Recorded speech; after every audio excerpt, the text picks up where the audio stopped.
Okay. Hi, everyone. You're listening to the HR Champions podcast. So, joining us today is Miss Mae Marnyll Carandang with 12 years of experience in HR field. She used to be the regional recruitment specialist of Lafarge Holcim and talent acquisition, onboarding, communication, and audit lead of Amplion. And now she is the country HR staff representative of Maxeon Solar Technologies. So, Miss May, thank you for joining us today for this podcast. We're really excited to have you here. Thank you so much, Abby. It's my pleasure to be here today, and thank you for the Mm-mm. invitation of 10 to Pay on this podcast. Hi, everyone. Good Okay. afternoon. Mm-mm. So, Miss Marlene, maybe I can start with my first question just to start this podcast. So, Miss Marlene, you've been as I mentioned earlier, you've been working in HR for like 12 years now. Pwede ba kayo ma'am mag-share mag-share with us kung ano yung nag-inspire po sa inyo to start working in HR? So with my 12 years in HR, actually, what made me decide to explore and continue Mm-mm. working as an HR is about the people, no? So parang, Mm-mm. my first job, just to share, is as benefits, but I'm handling Australia Mm-mm. account that time. So, Mm-mm. though it's a back end process of HR, and I'm not seeing my Mm, co-partners or my counterparts, which is based in Australia. mm, Sometimes I'm receiving emails coming from employees asking about their pays, about their benefits. So I mm, find it exciting that I was able to accomplish what is I need to be done, or ano yung mga kailangan kong matapos, like payroll, ganyan. Then I'll be receiving yes, feedback coming from them, saying thank you. And it's a sort of fulfillment to help them na mm, ma-meet nila yung payroll, their pay mm, on time. And I mm, was also a recruiter. So, yun talaga face-to-face ako with the candidates. with kumbaga with candidates, with applicants. Yes, correct. And Mm, understanding their backgrounds, and also mm, dealing with stakeholders, syempre na understanding mm, what's the need talaga of the business. So talagang iikot ka sa people eh. So it's a different mm, it's a bits of pieces of everything for you to build a good organization, or perhaps an experience of a candidate or an employee in HR. And also may analysis kasi siya. They say mm, before nung mag-work pa lang ako, pag HR daw, mm. walang math. Siyempre fresh grad ako. Yes. So sabi nila Yun ang walang math. So, madalas na iniiwasan talaga, di no? ba? Kukunin ko yung course na walang math. Yes, correct. But when I joined nga, payroll pa yung first job ko, benefits and payroll. Puro siya math, you need analysis. Oo, And what's yes, good yes. about it is I'm enjoying it. Mm, It's very a good long day kapag nare-resolve ko yung isang issue. So and medyo ngayon with my role, it's more of strategic na kasi. So, kumbaga, level mm, by level on the 12 years of experience, iba-iba yung yes. pinagdadaanan ko from admin, Mm, analytic, and tapos ngayon is strategic. And now, maybe it's not numbers, but it's mm, something that you need to create from the data itself. You need to calculate and build a story for the employees or mm. their experience. Yes, mm. So, na-mention mo, Miss May, na kumbaga nag-explore ka na in different part of HR, ng HR industry. So, you've been in payroll, in recruitment, and now you're in more on strategic part of HR na. So, during those years na experience nyo po, ano yung naging biggest challenge nyo Mhm. being part of HR? Okay. So, biggest challenge for me is you need to balance between the company and the people. Mm, No? So, kumbaga, it's like a sandwich and ikaw yung nasa gitna. That's how mm. HR goes. You need to understand na ito ba yung talaga, ito yung kailangan talaga ng business eh.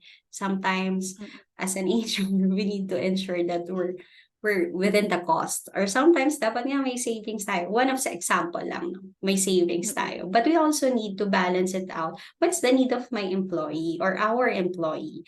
Kind of mm, engagement ganyan. So it's very challenging that you meet these targets of the company and you're able to mm, deliver what is needed by your people. And sometimes there are things that you need to compromise, let the people listen. That's what we need to do, mm, and also align din sa business. That this is the need of my people. So or our people. So it's very challenging and very mm, exciting then kasi it involves that you need to initiate or implementing programs that will help both, no? There are mm, cases pa na sometimes hindi lang ang kausap mo is yung within the company. You need to reach out the networks to know how you yes. can help further yung mga employees and your company, your organization.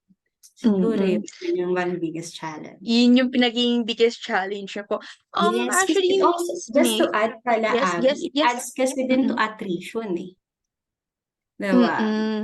Malaki yung impact mo. Actually, yun din yung ano eh. Actually, most of our guests din with in this podcast, ang nagiging ano rin nila, ang nagiging issue din nila, nagkakaroon din sila ng, lalo na nung pandemic. The biggest issue they see internally is the employee attrition. Speaking of employee attrition, Miss May, can you share your thoughts? Kasi I know na mas broad yung experience mo with this kasi you've been part of recruitment. So, can you share with us yung opinion or thoughts mo about employee attrition? Mhm. So regarding employee attrition, Mm-mm. siguro what I can say is talagang hindi siya consistent na parang, alam mo yun, yung connect with the employee, the employee will Mm-mm. stay with you. Lalo na ngayon, it's Yes. currently changing. We had COVID, di ba? Kakalampas lang natin sa Yes. COVID era eh. And doon Mm-mm. nakita natin that employees' need are also changing. Before, kapag sinabing Mm-mm. attrition, pick kagad yung compensation and benefits. But Yes. right Mm-mm. now, Ngayon madami ng nakikita, aspects na kailangan i-consider. yes, yes, Mm-mm. they are asking na for work from home because they can deliver nga naman pag nasa Yes. bahay. Mm-mm. No, so that's one of the factor din na makikita na ngayon sa mga attrition reports. I'm seeing that as well sa LinkedIn. If you can see yung mga Mm-mm. naghahanap ng opportunities, they are asking na for remote work. So it's very Yes. Mm-mm. challenging. So on my thoughts on that, talagang you need to take seriously yung data mo pagdating sa attrition Mm-mm. kasi it speaks for the program you need to implement for Mm-mm. sa company or sa organization. You need to Mm-mm. ensure that it is being brought up and discussed with a higher level. Kasi Mm-mm. for example, you need to ensure for this employee, ganito na pala tayo katagal and lumabas yung development. So, employee wants to stay in Mm. the company, but what we can give them? May enough training ba tayo? Mm. Method ba tayo? Yes. So, Mm. isa pa yun sa tinitingnan. So, ang dami Mm. kasing factor na kapag talagang nag-deep dive tayo with attrition, ang dami pala nating Nutrition, makikita yes. na pwede nating ma-implement in the company. Sometimes lang, Mm. what we're looking at kapag attrition, it's ano na, final pay na lang. Then after that, wala na. Pero there's something in it that we Mm. need to look into and ensure the consistency of the program. Because if will not be Mm. consistent sa program na nakuha natin from that data or that study of Mm. attrition, then it will go back or draw line again dun sa pagtaas ng attrition ng company. Yes. Kumbaga kasi ang attrition parang kailangan mo ng ano eh, continuous learning on how you prevent it eh. Kumbaga kasi may nabasa rin kasi akong isang article na nag-e-evolve din yung mga needs and also yung mga naging kumbaga view ng mga employee yung mga nag-a-apply ng trabaho kung ano na yung ngayon ang kino-consider na nila culture. If Yes, yung correct. work from home or on-site and yung parang work environment, parang hindi na lang siya basta compensation and benefits. Kumbaga hindi na Mhm. lang siya basta yung benefits na makukuha. Which is kino-consider na nila yung iba't ibang aspects na ano na rin sa mental health nila, which is yun yung Yes, pinaka-trend very ngayon, eh, yung mental health nila. Oo. Yes, Mm. in celebration din ng mental health wellness, 'di ba? So parang it's Yeah. very important talaga that we need to ensure that yung culture na binibuild ng company is fit well and also healthy for the organization. Gone are Mm. the days Yes, that I agree. employees will just work 8 hours or OTs, then deliver, then uwi na sila. Ngayon kasi Mm. there are opportunity for them to speak up. Kasi what we promote din naman is for them to have a safe place where they can speak, where they can share what Mm. are their feelings. So it's very important. And makikita mo lagi yun sa attrition reports ng isang organization. Yes. Um, ever since COVID din, Miss May, may napansin ka rin bang changes with regards dun sa companies motivates employees? Kasi yun yung pinaka-connected sa employee attrition, eh. How the company motivates and do employee engagement for for their employees. So may mga napansin ka bang changes, especially ngayon na more like work from home or hybrid na yung setup ng mga companies? Mhm. Ever since COVID, pagdating sa engagement, we're very Mm. particular na talaga sa participation rate. And survey at the end of every engagement, it's very important. Mm. So parang right now, we're looking for different channels na how to communicate properly with employee. Yes, Well, mm. building different platforms. For example, coffee talk. Though existing na siya Mm. before. Pero with the COVID, parang mas na-develop sa side ng HR. But not only HR, Mm. with the leaders. Through Mm. influence of HR to build yung empathy with Yes, our employees. So parang nung because I was in a previous company when COVID happened. Eh. So nakita ko doon na mm. parang it's an extra milestone for employees na I mean for us HR na parang we're checking talaga how are they, is there anything we Mm. need to do. May case pa noon na nagpapadala kami ng fruits talaga pag bumalik Mm. kakamusta so Kumbaga parang extra hand talaga yung yes. ine-extend niya, hindi lang basta extension na extra extend pa talaga yung ginagawa ng HR Yes. lalo na nung during COVID times. And everything right now, it's very Mm. intentional. No, it's Mm. more than the KRs, the KPIs that we have. So Mm. it's more of um sobra kasing important na ngayon yung word na appreciation, word that they are connected. Yes. Mm. When I started my career in HR, ang sabi nila, ang hirap daw kausap ng HR. Yun yung norms na naranasan ko. Oo, Parang, kumbaga parang, yun yung stigma. Kapag HR oo, mahirap kausap, masungit, parang ganun yung dating yes, dun sa ibang diba? opinyon ng mga ibang empleyado. Nagbago na kasi yon as the time goes by. Lalo na nung COVID, nakita ko Mm. talaga how HR opened the doors na parang they Yes. find ways Mm. to connect with their employee. And with that ways, employee loosen up na parang I can share pala with HR, I can talk to HR. So the Mm. motivation or the feel that I'm capable of doing more kasi I'm working in a positive and healthy environment and a good Environment, culture of yes. the company. So, yun Mm. yun yung isa. And yeah, mas yung connections, it's very important. And mas strong siya ngayon. Mm. So, na-mention mo ni Miss May na parang ang ayun nga yung naging changes 'no, parang mas nag-improve yung communication between employee and HR. So, kung before parang ang mga empleyado kumbaga parang umiilag na kausapin yung mga Yeah. HR. Ngayon parang yung HR na yung nag-o-open sa empleyado na, "Ano yung problem? We can talk about it," or don't ano, parang huwag kang matakot na mag-open Yes. kung mas makakatulong or makakapag-improve ng work environment, yung parang gano'n. So, it's a nice thing na marinig especially from an HR person na ganun na yung nagiging environment ngayon. So, maganda rin siyang advice sa mga HR Mm. listeners natin ngayon na it's better to have a good communication or better communication with your colleagues or with your employees para mas madali yung magiging process. So, as being part of HR industry or HR field, Miss May, how do you set your goals po with this kind of changes na nakita niyo po? Hmm.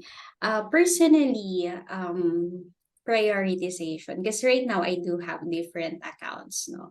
And I need to Mm, prioritize what's need to be done talaga sa isang araw. I should be mm, able to get back to all the questions in 24 to 48 hours, or perhaps if talagang limited or complex talaga yung case, then I mm, acknowledge.